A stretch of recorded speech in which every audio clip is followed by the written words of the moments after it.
So welcome everybody to the Staying Sane at Home webinar. And this is something that I've created in response to the situation that we're all in right now. And it occurred to me that some people might be doing better than others in their isolation. So I'm going to give you some handy tips for coping with social distancing. And some of them you'll already have thought of yourself. And I'm going to give you a few little tools as well that will help you to just manage your mental well-being whilst you're at home. And I don't know about you guys, but when I first heard that we were going into this social distancing, one of the first things I thought was everything's going to stop. So everything's just going to come to a halt. Everybody's going to batten down the hatches and that'll be that. And at first I thought that that was going to be our worst enemy during this period. And I thought, well, is it that, or is it going to be people's emotional content? Is it going to be the fact that people are panicking, or that they feel really anxious or even fearful in the time that we're in? Is that going to be our biggest enemy? And I thought, actually, the biggest enemy that we're facing right now is inaction. It's doing nothing. And that is absolutely the worst thing that we can do right now. So what we need to make sure we keep doing is taking action. And when things like this happen, and we're all exposed to different life conditions, we're all exposed to different pressures, it does mean that we have to dig a bit deeper for the resources that we have available to deal with it. So we're all digging a little bit deeper at the moment. And the thing is, we've all got all the resources we need to cope with what's going on. Everybody's got the resources that we need.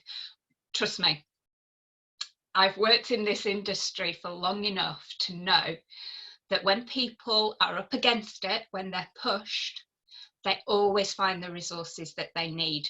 So my first piece of advice is allow yourself to feel pushed, because if you do feel pushed, you will dig deep and you'll get the resources that you need and you'll connect with them. And it'll be really, really resourceful for you. All those things you didn't know you were capable of, suddenly you'll realize how capable you actually are. So allow yourself to feel the pressures and push yourself, and you'll connect with everything that you never knew you had. You'll surprise yourself with how resourceful and innovative and creative and motivated you can be when times are different. So I'm going to share with you 3 steps, if you like, for staying sane whilst you're at home. The first is to eliminate the noise. The second, to build up your mindset. And the third, to make sure that you take some action. Very, very important. Okay, I'm just going to check the chat because there was a couple of questions coming through there.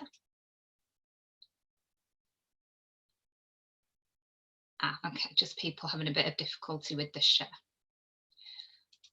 Okay, so the plan for this hour is to look at staying sane in isolation, because some of us are in isolation alone. And also coping with company, because some of us are in isolation with our families, which can be equally as challenging. We're going to talk about how to focus your thinking, how to remove anxiety, and some tips for feeling good. And then a little mindful relaxation that you can do when you're feeling a bit stressed, or you're feeling a bit down or a bit low. So a few little tools for you to work with there.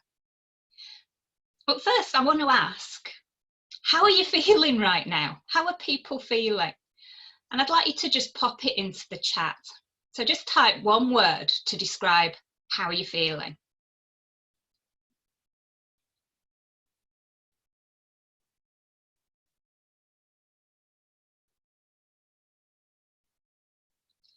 Sue is feeling excellent. That's good. Kelly, strange. What else? Let's have some more input. What are you feeling? One word. Homeschooling is not for me. Paula's feeling fabulous.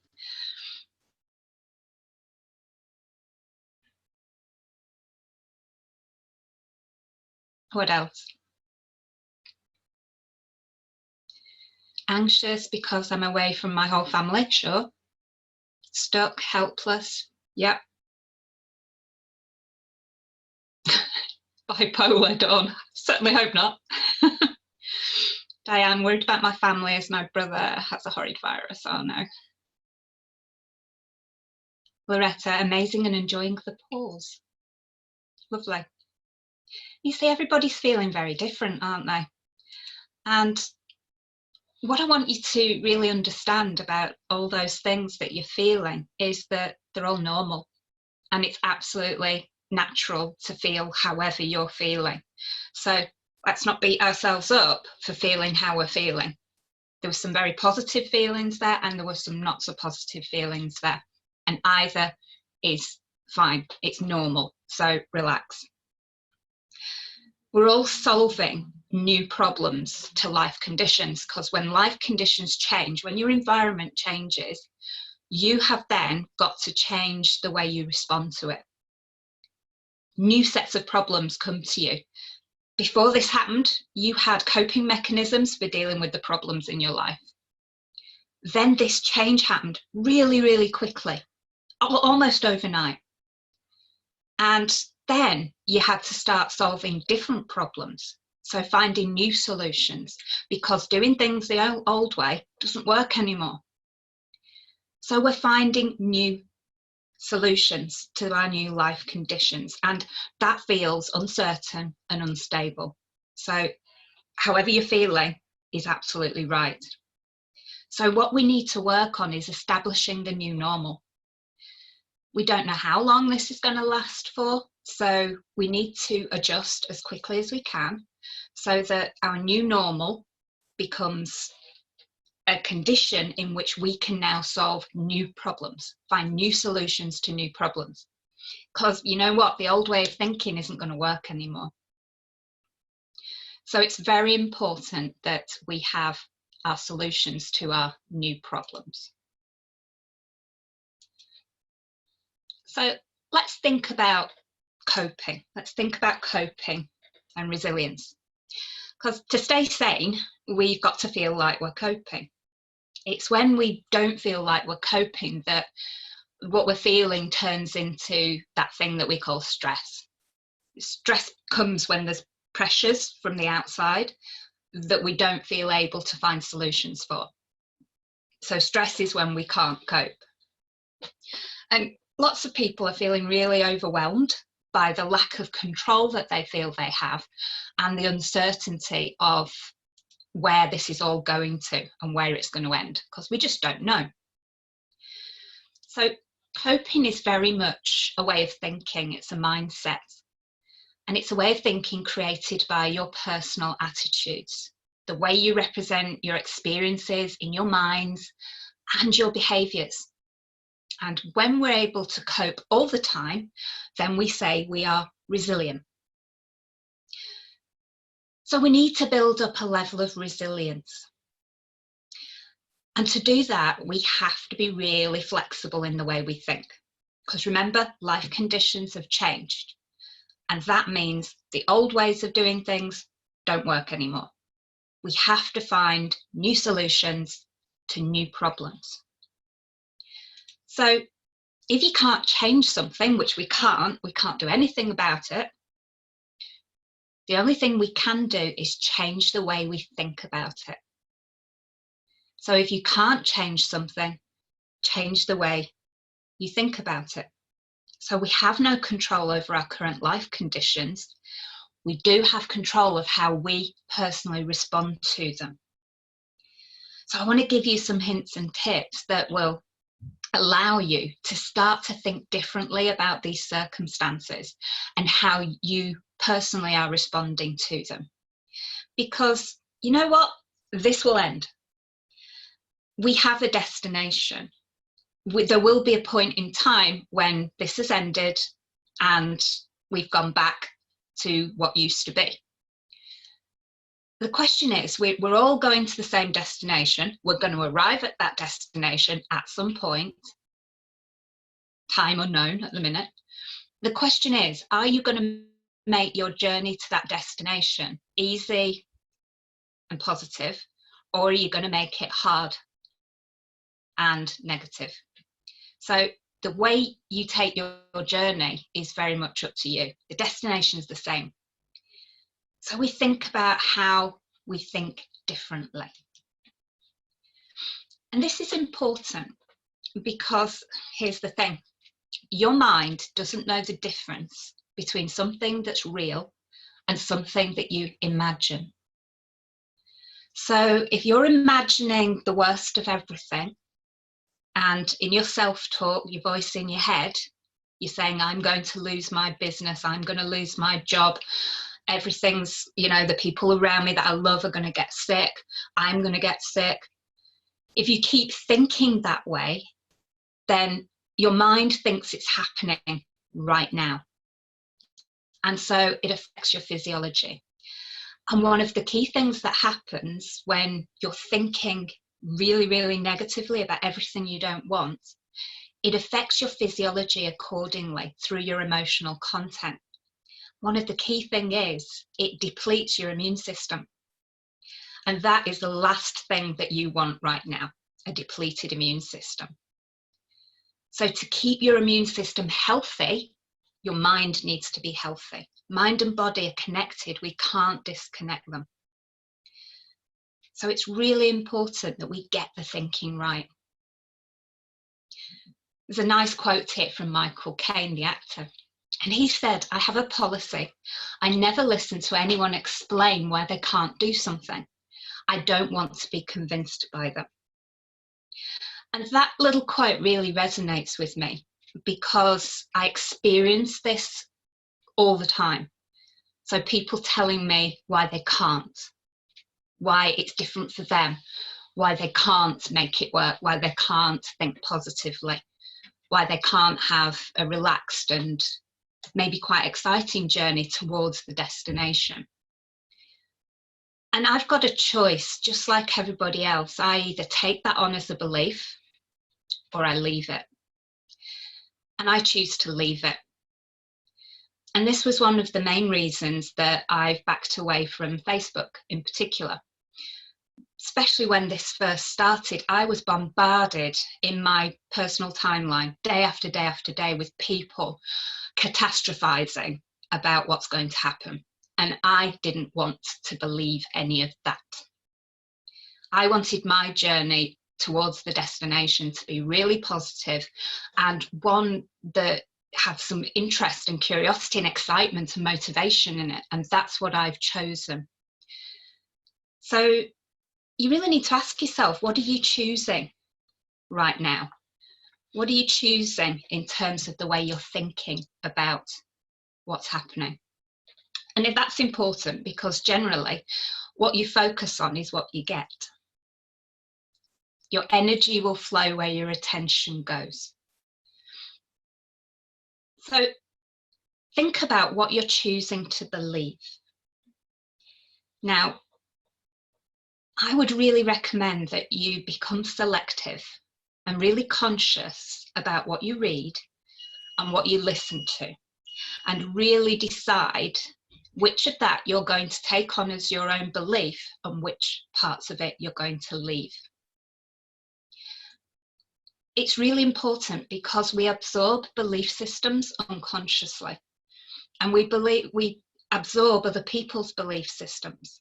So if you're constantly reading stuff on Facebook about this is the end of the world and the economy is going to collapse and that everybody's businesses are going to crumble and everybody's loved ones are going to be getting ill, if you believe all of that, then you're absorbing it. And it might not be your belief in the first place, but you've still absorbed it off other people. So I want you to really think about what you're choosing to believe and what you're reading and what you're listening to. Now, obviously, you need to stay on social media for your business. You need to be active on there, and you need to be there to support friends as well. Just be selective. Choose what you're going to read and choose what you're not going to read. And my recommendation, and you'll do whatever you do, it's just a recommendation, is to only watch enough news as keeps you informed about what's going on and what the government's requirements of you are. Leave the rest of it. Simply because the only way that the government can control the population is through fear. That's the only way they can do it. Appealing to our natures doesn't work. The only way they can do it is by instilling fear. And that's exactly what's happening. So choose what news you're watching, choose what social media you're reading, and keep in control of what you're believing to be true. Simply because one negative thought has a big impact. Negative thoughts are very heavy. Patanjali said, where there is negative thinking, let there be reflection to the contrary. And the thing is, to outweigh that one negative thought, you need a whole rake of positive ones. So negative thoughts weigh heavy on our minds. So adjusting how you're thinking can have a much, much bigger impact on you than you think it's having. So just think about how you're thinking and how you're feeling. So let's think about those of you who might be in isolation on your own. So how do you stay sane when you're on your own for extended periods? And these are very practical little things that you can do, and you may have thought of some of them already. My biggest tip is create structure to your day. Keep busy. The thing that a lot of people who run their own businesses, the mistake that they're making right now is to let go of all of the structure that they had to their working day when they were going to the office or when they were in normal circumstances. It's like, oh, this is different now. I'm sat at home, so I don't need to do my business. I don't need to do what I was doing. And it's a fundamental mistake to do that. Remember, our biggest enemy right now is inaction. So make sure you create structure to your day. So for example, I have decided I'm going to start work at 9 each day and I'm going to finish work at 5 each day. Even though I'm at home, I'm still running my business. So I'm keeping a structure to my day. And I'm keeping busy. And here's the thing, make your weekends different. My partner Mike was only saying to me yesterday, because he's at home and not working, that one day was just like the next. Everything was the same, and that was driving him a little bit crazy. So this is the thing, have your working week and then make your weekends different. Have a different schedule, do something different. And keep connected. We have so many ways of reaching out to each other these days. There is no excuse for not talking with people. Connect with someone every day and remember your social connections as well. Connect with your friends and family as much as you can. We're very lucky because we have this amazing network of people to connect with. So make sure you do. Give someone a call, give someone a Skype or a Zoom webinar. Do one-to-ones. We can still do all this. There's no reason why we have to remain in isolation. If you're in the house on your own, have sound in the house. It helps your mental state. If things aren't silent, it just helps. So a little radio in the background, or your iTunes, Spotify, something on the TV, and just keep some noise in the house just to keep it fresh. And make sure that you take advantage of your one trip outside for exercise. Get out of the house once every day and make sure that you exercise. It's really important, especially, when you're in one place all of the time. What people don't know is that fresh air and sunshine actually have a really great antiseptic property. So they can actually help you stay fit and healthy. And eat well. I've heard a lot of people say, oh, since I've been doing this, I've been completely eating crap because I can. So take the time to cook real meals and take more time over your meals and eat well. So just really easy things to keep you in a place where you can cope. And then some of us are in isolation with our family, and that carries with it its own challenges because we're not used to being with our families for this amount of time. We normally spend the bulk of our lives at work, so we're not always connected. You know, the kids are usually at school, the spouse usually at work, we're usually at work, and now we're all together. So that can bring its own pressures and its own problems. So here's a few tips. Agree with your family a space that's yours, and it's yours alone. And when you need a break, retreat to it. And everybody respects each other's little space. So when you're in that space, nobody bothers you, because that's where you go when you just need some downtime. You need to be with yourself. As you're with your family, take opportunity, have fun together, reconnect, catch up with each other, because we don't usually spend this much time with each other. So think of it positively. This is a time when we can reconnect. And if you are working, then protect your work time. This is important. When you're working, you are at work. And it's important that your family, who you're in isolation with, respect that. When you're working, you're at work. And if there's kids with you, then, share the time. Now, here's a biggie. Notice the negative triggers with family members. So, those little things that your family members do that really bug you. And before, because you weren't spending that much time with them, you let it slide. And now you're in a house with them all of the time, and that thing that they do is really getting on your nerves now. So notice what is triggering you. What's triggering you to get irritated or frustrated? And think about that. What is it? And once you're conscious about it, you can do a little reframe in your mind. Is that really important? Do you really need to get frustrated or irritated by that thing? And the thing is, check in regularly with your family. Ask them, how are you? How are you feeling? If you share this and keep checking, you're going to avoid setting up conflicts within the family unit. You keep talking to each other. You might say in the morning, you know what, I'm not feeling good today. And then everybody understands that you're not feeling good. And there doesn't have to be any misunderstanding.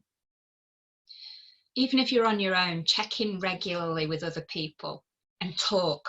Talk about how you're feeling. Talk about what's going on. And that's best done voice to voice. Just putting it on Facebook saying, I'm not doing good today, that doesn't help anyone. That's just inviting the sympathy. Oh, really? How are you doing? It doesn't help. So speak with somebody and tell them how you're feeling. And we're not expecting you to start coaching each other or therapizing each other. Just listen. Check in regularly. And keep talking. So when we're with other people in the house, if we think about a certain amount of assumptions that we can choose to believe, it'll make our lives a bit easier. And the first is have respect for another person's way of thinking, because we all think differently. And it's important that we respect that. Just because their thoughts or their opinions are different to yours doesn't make you right and them wrong, or the other way around. It's just different because we're all wired differently. And take on the assumption that everybody's doing the best they can with what they have right now. We're all managing to connect with our inner resources differently. And some people might be struggling a little bit. And those people, you're still doing the best you can with what you have. and we should all respect that. And also thinking that every behaviour is driven by a positive intention. Nobody's doing things out of bloody mindedness at the moment. Every behaviour is something positive. So just find the positive, and it'll help you to go ahead and have better relationships within your family unit. Now, some people are at home with children, and that again adds a different layer to the pressures that are coming into you.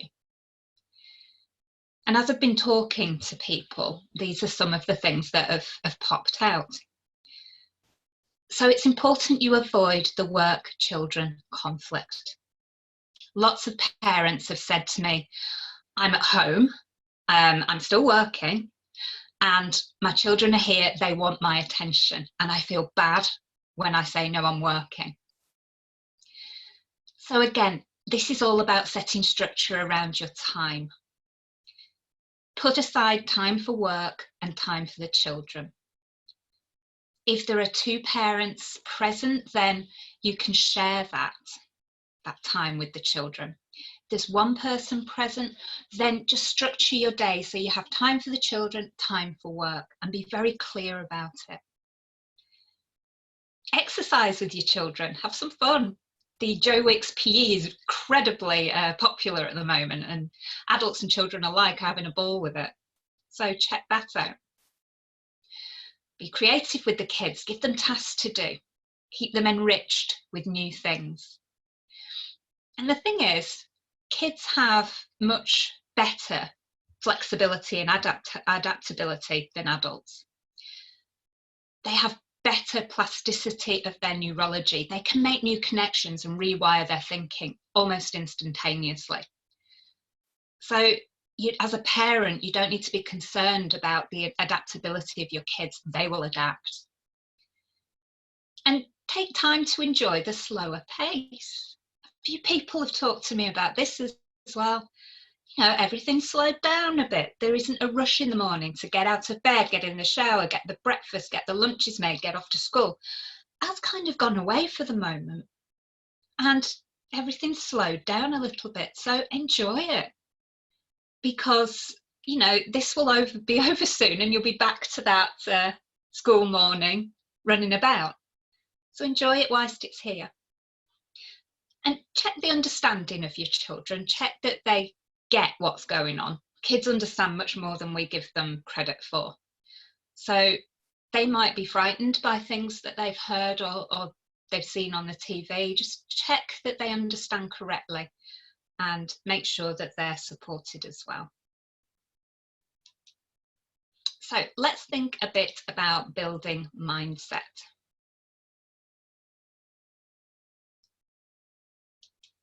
And I'm going to give you a few little techniques here. Easy techniques, quick techniques that I can walk you through, and then you can do them on your own when you need to. So the first is about managing your anxiety. As I've spoken to people, quite a lot of people have expressed that they're feeling anxious right now. So I'd like to share with you a little model of how to work with your anxiety so that you can remove it. Because anxiety is an emotion of the future. Most of our other really strong emotions are emotions of the past. Anxiety is different because anxiety is about the future.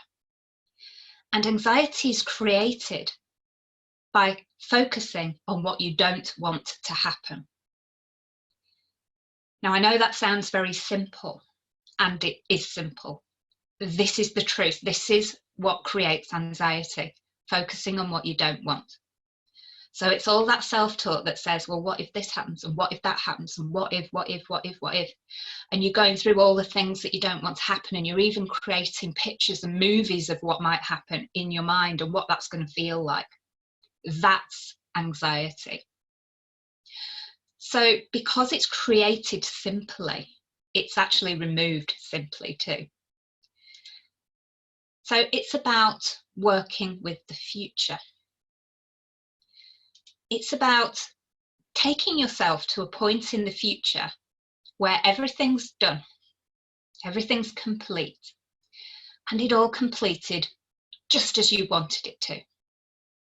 Everything was successful.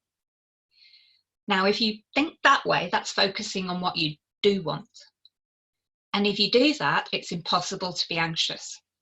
Again, I know it sounds really simple, it works. So let's have a little go together.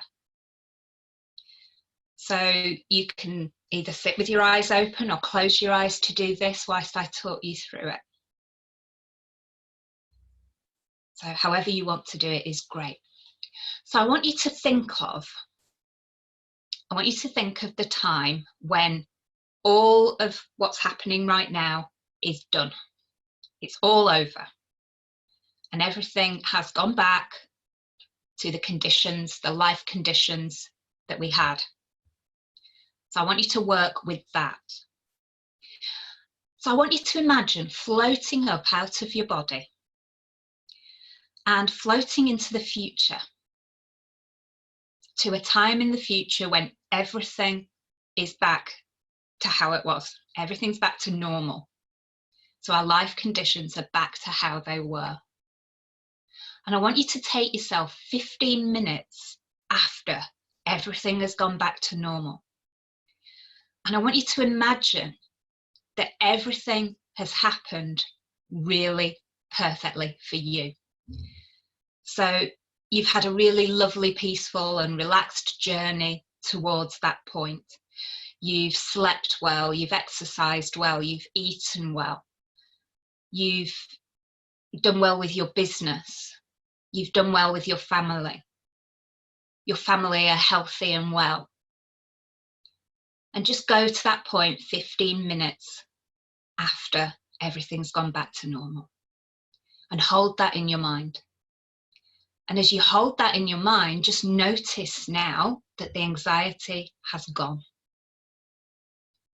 If it's still there, you're not imagining it completely successfully. So just readjust your picture.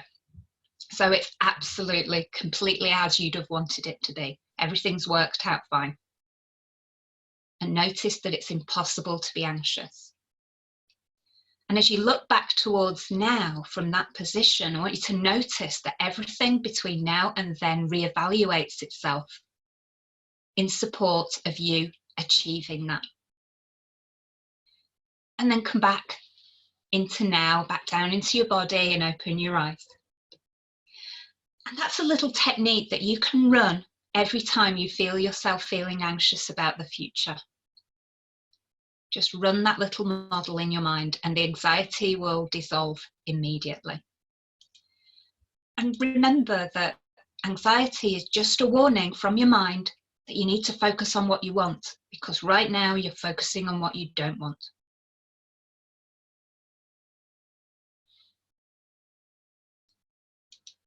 Any questions about the anxiety model?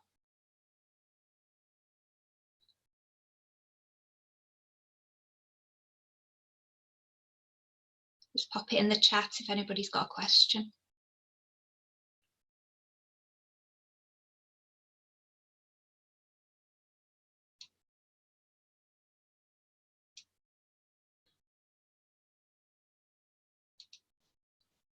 Nope, I'm not getting anything through. Okay, I'll carry on.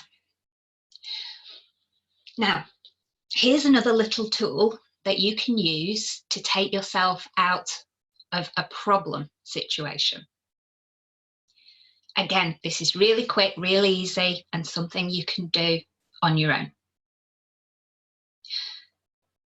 So I want you to think about a problem that you have right now. So think of a problem that you have right now. Something specific, one problem. Good. Now, if you want to close your eyes again, go ahead and do that if you find it easier. So I want you to think about that specific problem that you feel that you have right now. And I want you to really get into that problem. see what you see, hear what you hear, and really feel how it feels to have that problem. So you're just in it. You're in the problem. Good. Now, I want you to imagine floating up out of your body and moving away from the problem.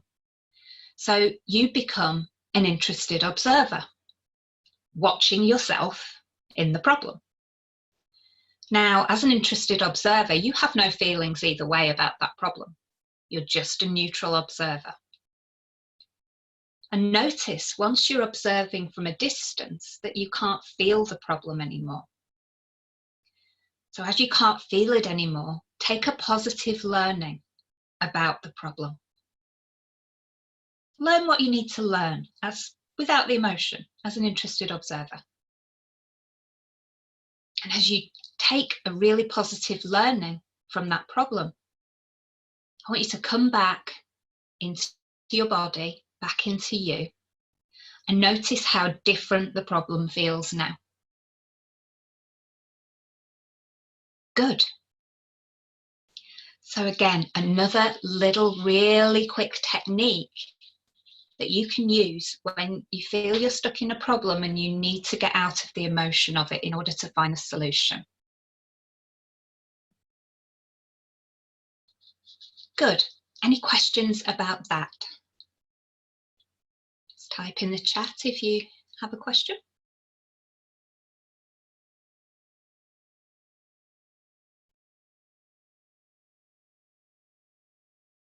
Okay. So let's think about how we feel. Right at the top of the webinar, we all shared our feelings a little bit, and we had a mix of different feelings. So let's think about how you can start to get in control of those feelings and do that in a very positive way.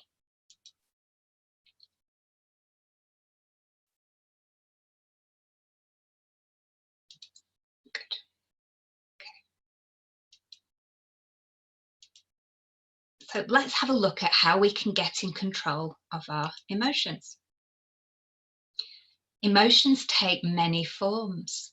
We can feel happy, sad, motivated, anxious, joyful, fearful, loved, and much, much more. How we feel is really important because our feelings, our emotional content, determines our behaviour. And so we can start to always be in an emotional state which is good for us. So this is the news. You don't have to feel the negative emotions. You don't. You can get in control of them. So then you can choose to feel them or not. So being in control of your emotions has a lot of benefits. It allows us to be flexible and to be confident with a strong sense of control in the face of uncertainty. So you can see how important that is right now. We are surrounded by uncertainty. So being able to be flexible, great neuroplasticity, which is the new buzzword for flexible thinking, being able to rewire your thinking pathways, to spark off your neurology and have it think in different ways. That only happens if you're in control of your emotional state. But being in control of your emotions allows you to maintain your optimum performance with energy, with vigour, and with stamina in times when demand on our attention and action is high. And again, this is so true right now because we've got to adapt. If we want to keep going and we want to come out of this successfully, we've got to be adaptive. And I don't know about you, but I'm finding this time really, really interesting and invigorating because I'm thinking of things that I've never thought of before. I'm making connections with things that I'd never connected before, and I'm creating new product for my business that I'd never really considered before. And some of those things I know that I'll keep when we get to the destination. So it's a time for being creative and thinking about how we can do things differently. And I'm sure we'll keep on with some of the things that we learn.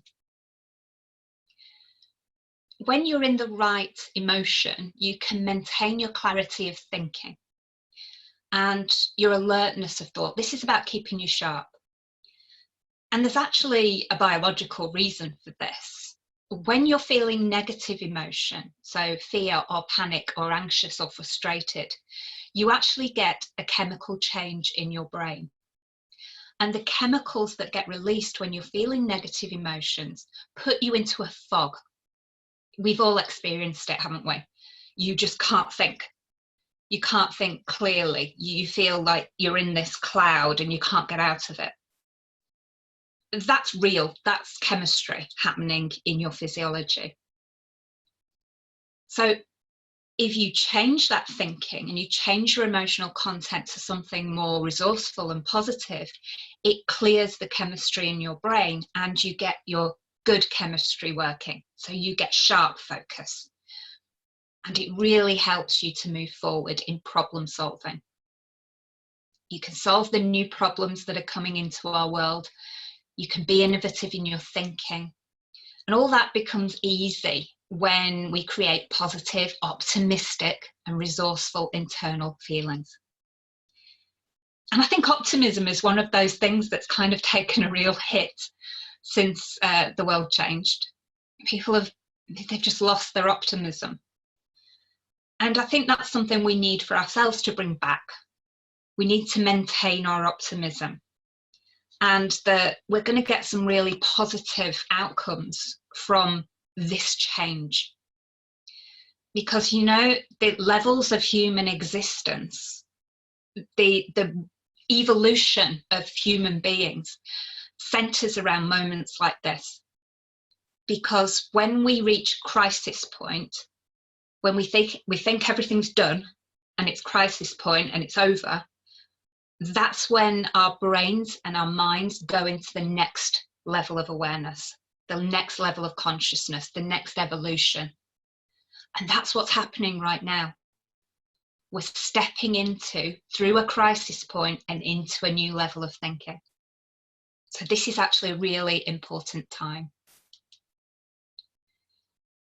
So in order to get in control of your emotions, I want to share with you the process of anchoring. Anchoring is a process of stimulus response. And there's nothing new about anchoring. It's been around a long, long time. In fact, way back in 1902, a medical doctor called William Twitmeyer discovered the knee-jerk response. So that's when, you know, the doctor hits your knee with a little rubber hammer and the knee jerks. In 1904, Ivan Pavlov was doing these experiments with dogs. And he noticed that the dogs became conditioned to certain stimuli. So at first, the sight of some food and then the sound of a tuning fork. And this led us to learn about behavioural conditioning and how we are unconsciously anchored to specific stimuli in our daily lives. So things that happen and we always react the same. It's like when your phone pings, you've got to look at it. When the telephone rings, you pick it up. When the alarm goes off in the morning, you get a certain feeling. Could be good, could be bad. When you see sunshine, you have a certain feeling. When you see your children, you have a certain feeling. These things are anchored in our neurology. So we can use this process to create useful anchors on purpose and to do this to suit our needs. So let's have a go at setting an anchor, because once you've done the process, you can replicate it for yourself. So let's think of a specific time when you felt really creative. So think of a time in your past when you were really feeling creative. Just think of that for me now. Good. Now, close your eyes. And I want you to think of that time, that specific time when you were feeling really creative. And go back to that time now in your mind and see what you saw, hear what you heard, and really feel those creative feelings. And as you start to feel them, I just want you to give your earlobe a pinch. That's right. And as you're feeling those creative feelings, keep hold of your earlobe until they start to ebb away.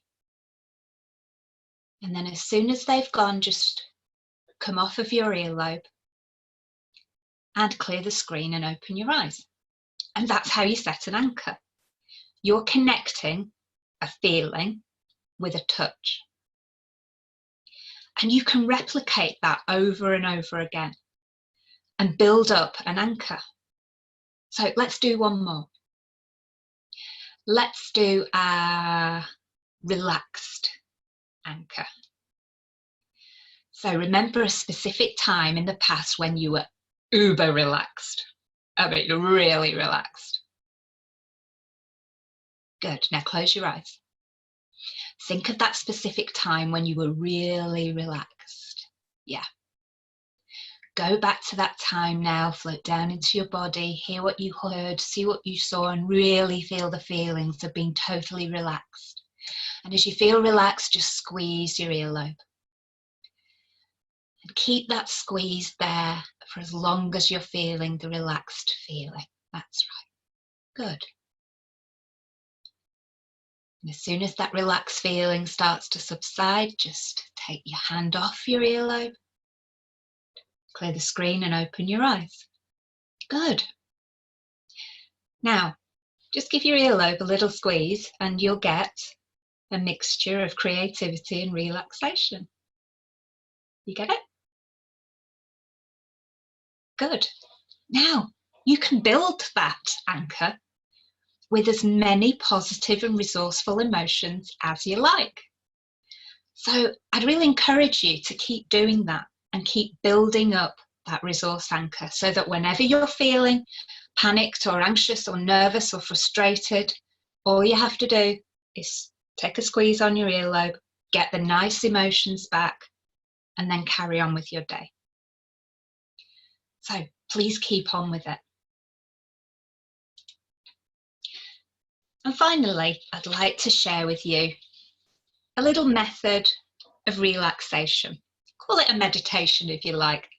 I just want to share this with you because, you know, those times when it's all just getting a bit too much and you're feeling a little bit overwhelmed, you can just take yourself away and have a little moment to yourself for some mindful relaxation. So the best way to do this is just let me talk you through it and just enjoy it for a moment. So this is about complete mental and physical relaxation for you. So I want you to sit comfortably. If you're in a chair, put your feet flat on the floor and just get yourself nice and comfy. And let's think about your physical relaxation. So starting right at the top of your head, I just want you to start to relax all of the muscles. So right from the top of your head, just start relaxing the muscles in your head, and particularly your jaw. Just let your jaw relax. That's where we hold a lot of our tension. So let your jaw relax and let your eyes closed so that they're nice and relaxed. And relax your neck. Relax your shoulders. You might even feel them drop a little bit. That's right. Relax your arms. Every muscle right down to your fingertips. Relax your torso all the way down your back, all the way into your stomach. And relax your hips. And down through your thighs and relax your knees. Relax your calves. And right down into your feet. and relax all the way down to your toes. Good. Now, focus on your breathing. Focus on every breath in and out. Be aware of every breath, how the air feels as you breathe it in and how it feels as you breathe it out. That's right. Now say to yourself, I'm relaxed, calm, and able to cope with anything that comes my way. Push away other thoughts, because this is mental relaxation. I'm relaxed, calm, and able to cope with anything that comes my way. Now, think about slowing your breathing. Breathe from your center, your solar plexus just below your diaphragm. Slow it down. Breathe deeply. That's right. And say to yourself, I'm energized and ready. And repeat that as many times as you like, pushing away the other thoughts and maintaining your slow and deep breathing. And then when you're ready, open your eyes, feeling refreshed, and breathe. So that's a little meditation that you can do as we've just done in a minute, or you could do it over 15 minutes, 20 minutes, half an hour. Mental and physical relaxation are so important to your coping mechanisms because they contribute to your overall health. So please have a go at that when everything's feeling a bit much. So let's bear in mind, we're here for you and we're stronger together. We're all going to be better by the time we get to the destination. We're all going to be better people, trust me, because we will have moved through to a new level of consciousness. We're all going to come out of this better. Our comfort zones will have grown substantially. Psychologically, we're growing into a new way of thinking, a new normal. And that's very important. So we're stronger together. And I'm here for you. If you just want to chat, give me a call. That's my mobile number. If you want to ask a question, email me. And that's my email address. And if anybody here or in the group feels like they're struggling and needs some one-to-one help, then I'm here for you. If anybody wants a complimentary 30-minute one-to-one, please ask, because I'm here to support you. And it would be my pleasure to offer that to all our exclusive members. And please ask, don't struggle in silence. Please, please ask for help. And I'm here to help. Good. So that brings us to the end of Staying Sane at Home. I hope you enjoyed it. And I hope you put some of what you've learned into practice.